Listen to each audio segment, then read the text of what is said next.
Всем привет! Вы на канале Гудзик DIY. Меня зовут Катя, и в сегодняшнем видео я покажу, как своими руками сделать парочку вот этих нарядных новогодних скандинавских гномов.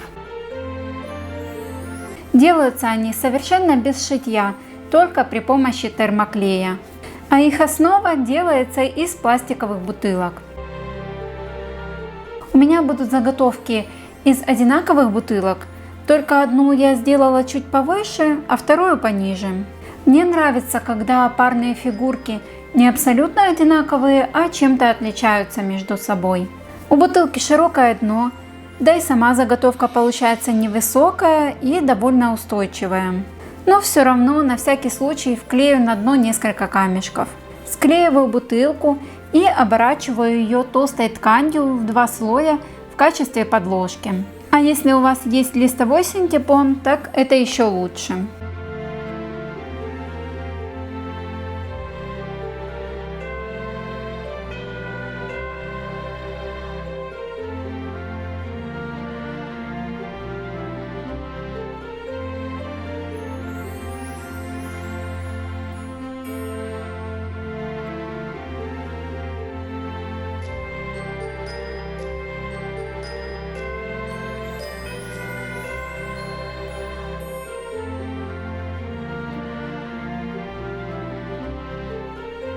Я для основы выбрала красную ткань с принтом.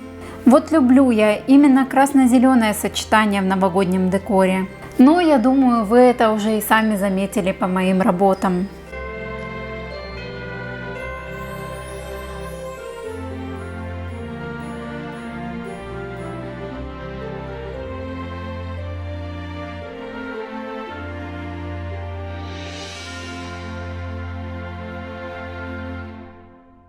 Обтягиваю металлическую крышку той же тканью и приклеиваю дно.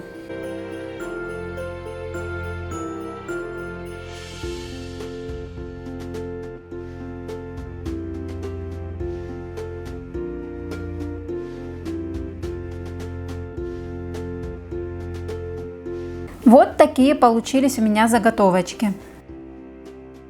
Так как они разной высоты, одному гному сделаю руки подлиннее, а второму соответственно покороче.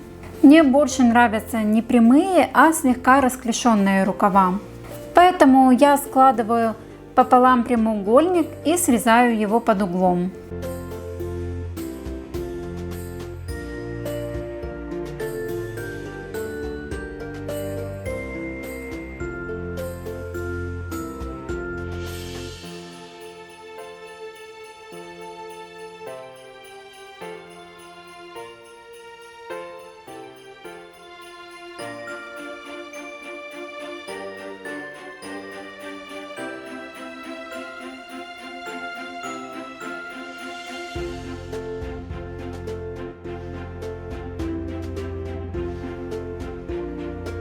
Крепить буду на проволоку. Скручиваю петельку, это и будет большой палец. Хорошенько обматываю его, чтобы нарастить толщину.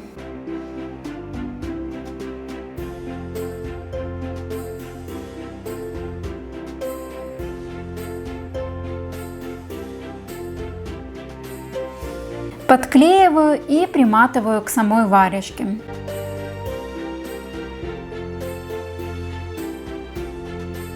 Оставляю вот такую длинную обмотку для того, чтобы было удобнее приклеивать к рукавам. Манжет делаю из шерсти для валяния.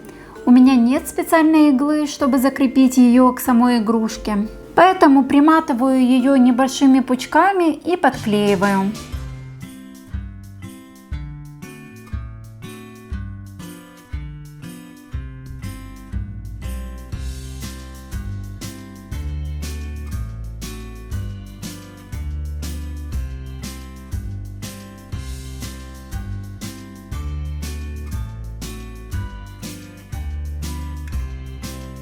Сверху еще обильно поливаю клеем, и пока он не застыл, одеваю рукав.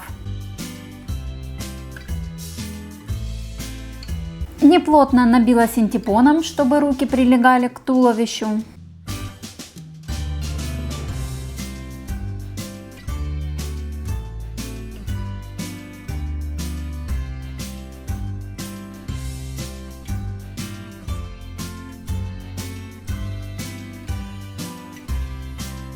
Решила еще и сверху добавить несколько пучков шерсти. Очень мне понравилось, как выглядит такой манжет.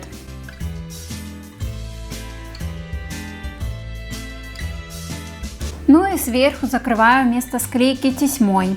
Она у меня самая простая, однотонная, поэтому решила добавить еще вот такую со стразами.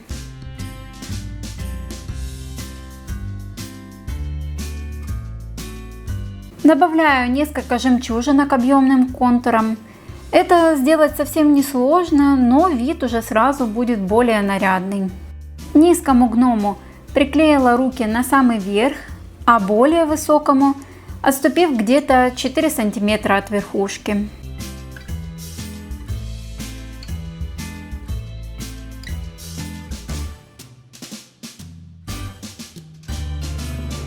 Бороду делаю из той же шерсти для валяния. Также перетянула ее посередине, сложила вдвое и приклеила.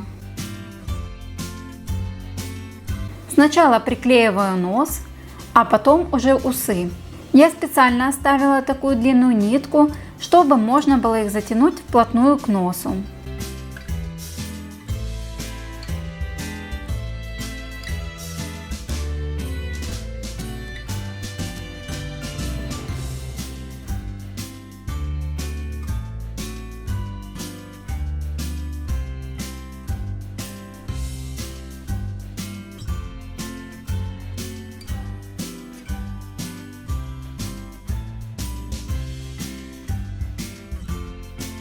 На этом этапе изготовление гномов будет немного отличаться.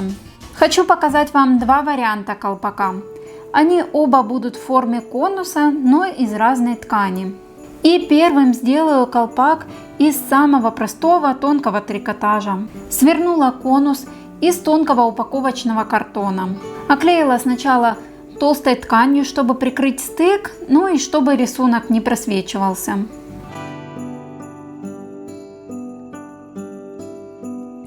Обтягиваю трикотажем и приклеиваю на гнома.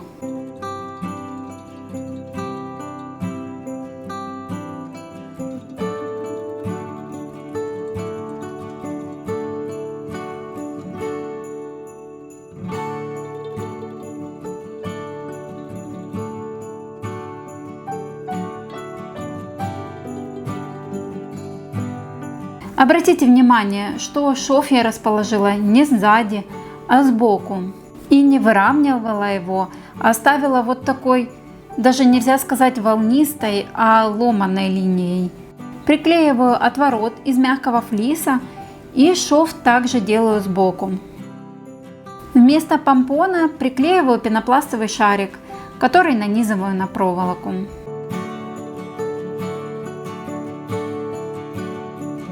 Ну и теперь буду декорировать шов. Как видите, веточка тоже не идеально прямая, и я еще ее немножко подгибаю, чтобы полностью перекрыть шов.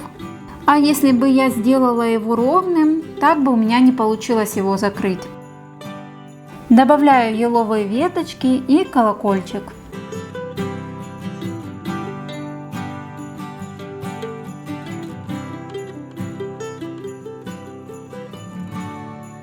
И еще мне очень нравятся вот эти мелкие золотистые ягодки. Они продаются у нас прямо вот такими небольшими пучками, и я их уже использовала во многих своих работах.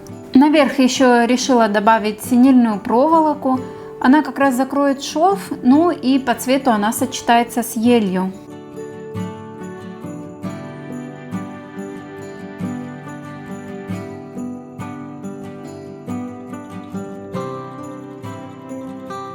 Почему-то на покупных колокольчиках всегда очень неаккуратно приклеен бантик.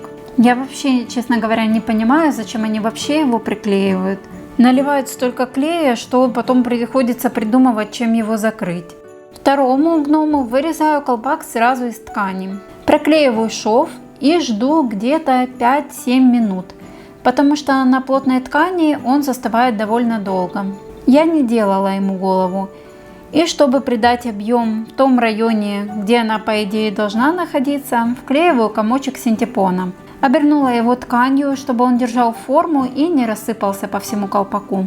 Из трикотажа делаю шарфик и подклеиваю его под бороду. А чтобы он смотрелся более объемно, добавляю сверху еще один оборот.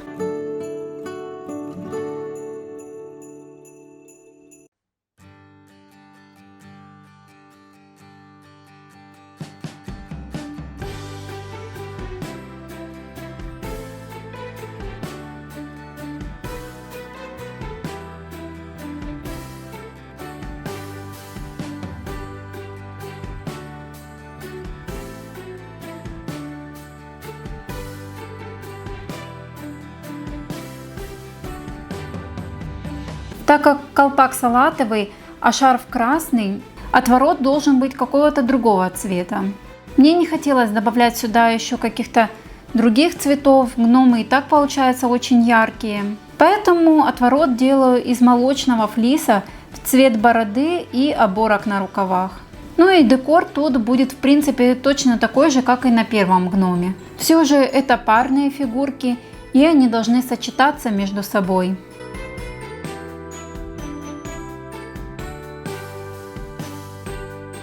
Ну и последний штрих. Можно немного профилировать бороды, чтобы они были более натуральной формы. Я делала это не ножницами, а просто оборвала пальцами клочки шерсти.